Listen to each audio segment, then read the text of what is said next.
Good morning, students. Welcome to Vidya Setu, the YouTube channel of our school. Today we will continue with the same chapter. How do organisms reproduce? We have already studied about the sexual reproduction in plants. Now today we are going to study about the sexual reproduction in animals. So let's start our class. So the sex cells involved in sexual reproduction are called gametes. Now male gametes are known as sperms, whereas female gametes are known as ovum or egg. So these are the gametes, this is the egg and this is the sperm. They fuse together and they produce the zygote.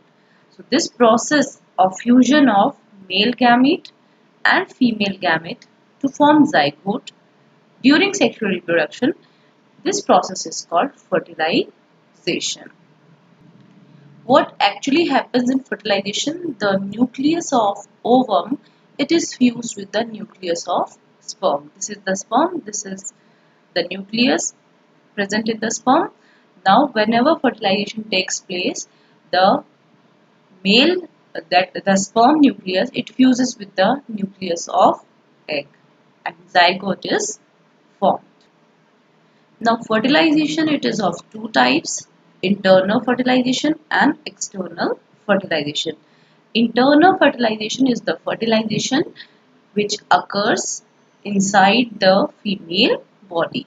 Okay, internal fertilization, it takes place in birds, mammals and reptiles. Okay, whereas external fertilization is the fertilization which occurs outside the female body, and it takes place in amphibians and fishes. So the fishes, they release their eggs and sperms in water, and the fertilization will take place in water. So when the fertilization, it is taking place outside the body of female, it is known as external fertilization. Now students, question is, what are the advantages of sexual reproduction? So sexual reproduction leads to greater variety in population. Species can adapt more quickly to changes in its surrounding. The species which are produced through sexual reproduction, they can adapt more quickly to the changes in the surroundings. Now, sexual reproduction promotes diversity of characters also. Sexual reproduction also leads to genetic variation and evolution of better organism. Okay. Now, one more question is there. Why the amount of DNA does not get doubled during sexual reproduction? This is very important question, because we know that gametes, they fuse together. The gametes means sperm and ovum, they fuse together to produce zygote during sexual reproduction. So gametes are special types of cells called reproductive cells, which contain only half the amount of DNA as compared to the normal body cells. All our body cells have 46 chromosomes, but the gametes, this means the sperm and the egg, they have just 23 chromosomes. Okay, so they both fuse together to produce the zygote, and in zygote there are 46 chromosomes. So due to the fusion of gametes, the DNA, the amount of DNA does not get double, because gametes, they contain half of the number of chromosomes. Okay students, now we will study about puberty. Puberty is the age at which the sex hormone begin to be produced in males and females. And the boy and girl, they become sexually mature. So what are the changes which take place in boys at puberty? Whenever a boy reaches at the age of puberty, his testes starts producing the male sex hormone, which is called testosterone. Hairs grow under armpits and pubic regions. Pubic region is the region where the reproductive organs are present. Hairs grow on chest and face, and the body becomes muscular and voice deepens. So these are the changes which takes place at puberty in boys. In girls, hairs grow in armpits and pubic regions. Mammary glands, or we can say the breast, they develop and they become enlarged in size. Extra fat is deposited in various parts of the body like hips and thighs. Ovaries start to release eggs, and ovaries also produce two female sex hormones which are known as estrogen and progesterone. In boys, the testes also start producing the sperms.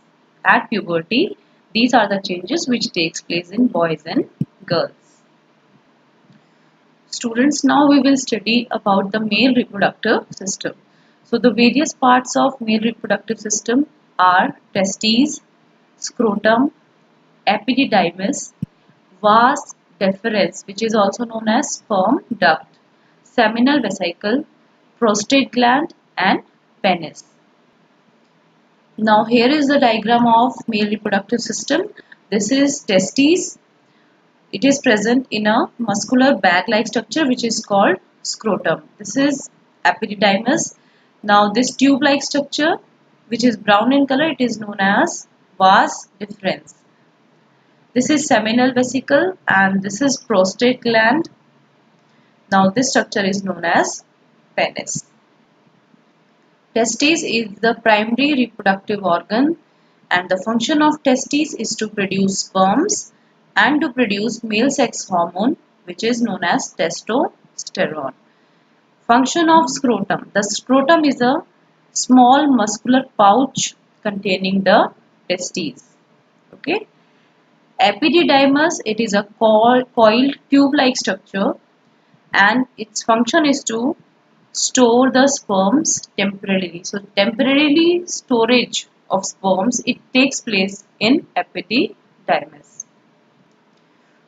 Vas deferens or sperm duct is a long tube-like structure which joins with another tube called urethra.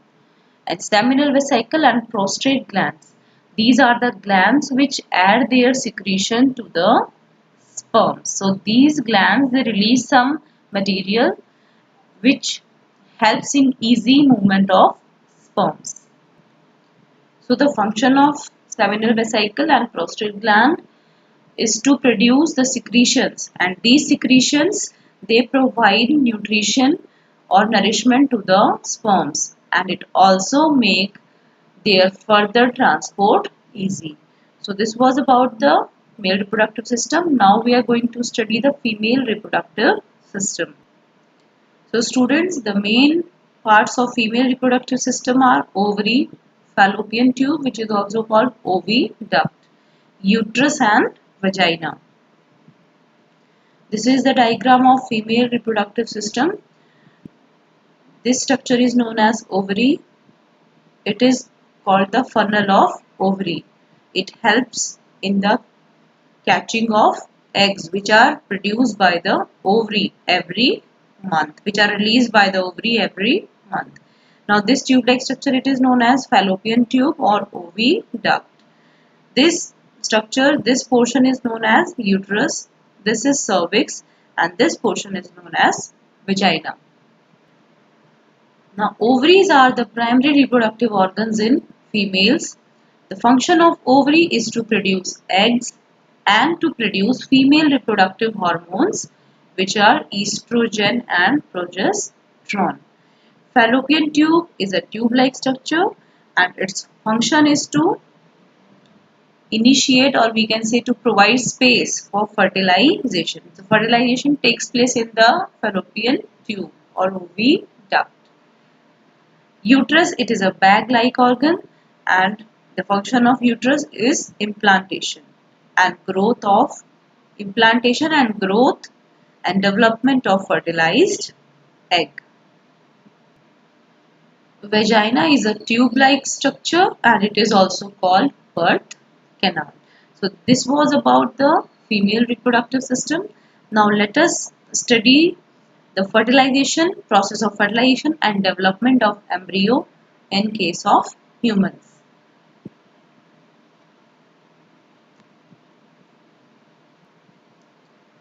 The vagina is a tube-like structure. It is also called birth canal. So this was all about the female reproductive system. Now let us study about the fertilization and development of embryo which takes place in humans. Students, we already know that in human beings, internal fertilization takes place. Sperms are highly active and mobile. They move up through the cervix into the uterus. From uterus, the sperms they pass into the oviduct or fallopian tube. Now we know that fertilization takes place in oviduct and zygote is produced. Now this zygote it divides rapidly and form a hollow ball of hundreds of cells, and this ball of cells is known as embryo. So after fertilization zygote is formed. Zygote develops to produce embryo. Now this developing embryo it gets embedded in the wall of uterus, or we can say this embryo it get attached to the wall of uterus. This process is known as implantation. Now after the implantation placenta develop between the uterus wall and the fetus, or we can say embryo. Okay, now placenta is a tissue which is very important because this tissue it helps in the exchange of nutrients, oxygen and waste product between the mother and embryo. Okay, so the exchange of nutrients, oxygen, waste products between the mother and the developing fetus it takes place through placenta. Now this fetus it grows and form baby in 9 months, or we can say 38 weeks. Now gestation period is the time period from the fertilization up to the birth of the baby. So time period from the fertilization till the birth of baby, this is known as gestation period, and gestation period in case of human beings it is 9 months, or we can say 38 to 40 weeks. Now let us study the sexual cycles in females, which is also called menstruation. The release of an ovum from an ovary is called ovulation. We know that there are large number of eggs are produced in the ovary. Now the ovary releases one egg every month. So the process of release of ovum or egg from an ovary is called ovulation.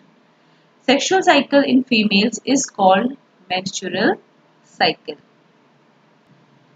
Now whenever a girl reaches at the age of 10 or 12 years, her ovaries they release eggs at 14th day of every 28 days. So 14th day पे egg release होता है out of every 28 days. एक cycle होती है 28 days की, and the ovulation takes place at the 14th day.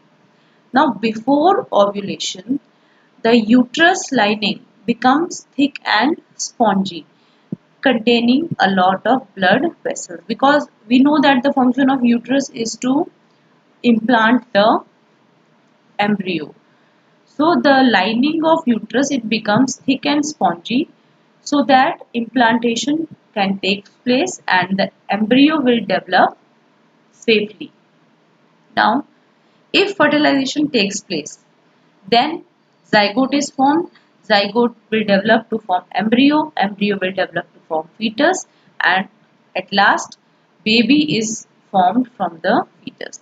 But if fertilization does not occur, then what will happen?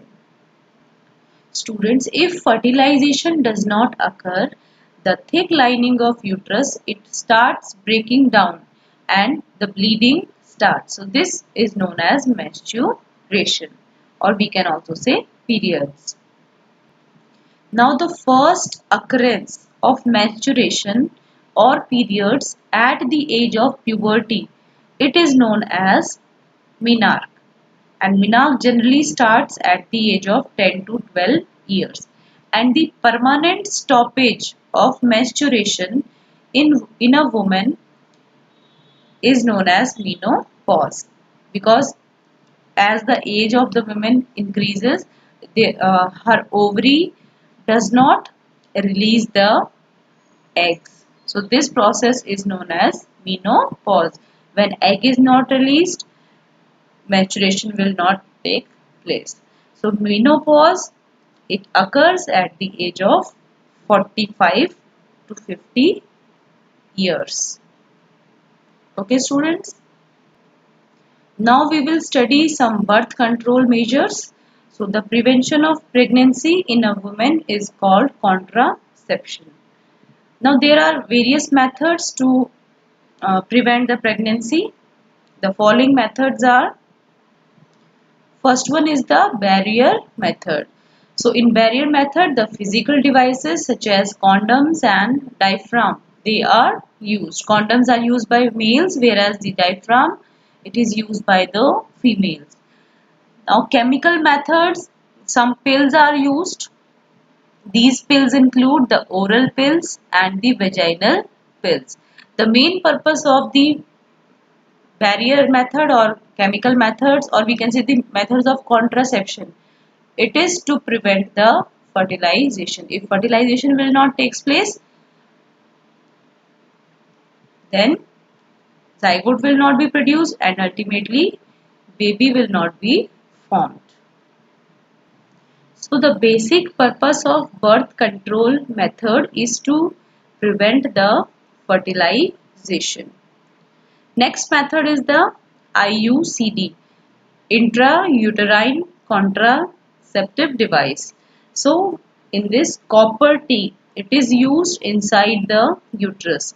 When copper T it is fixed into the uterus, the copper T releases the copper ions, and these copper ions, they kill the sperms. Okay, and fertilization will not take place. Surgical method, it include vasectomy and tubectomy. So vasectomy, it is carried out in males. In this process,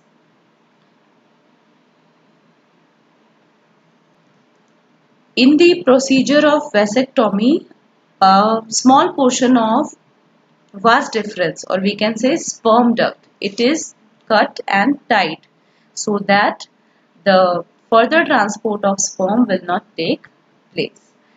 The surgical procedure carried out in females, it is called tubectomy. And in this tubectomy, a small portion of fallopian tube, it is cut and tied so that the egg could not travel down the fallopian tube and fertilization will be prevented. Now students, we will study about some sexually transmitted disease which are also called STDs. The diseases which are spread by sexual contact with an infected person, they are called the sexually transmitted disease. Now sexually transmitted disease involve bacterial diseases as well as viral diseases. Example of bacterial diseases are gonorrhea and syphilis, and the example of viral diseases which are spread through sexual contact includes AIDS and warts.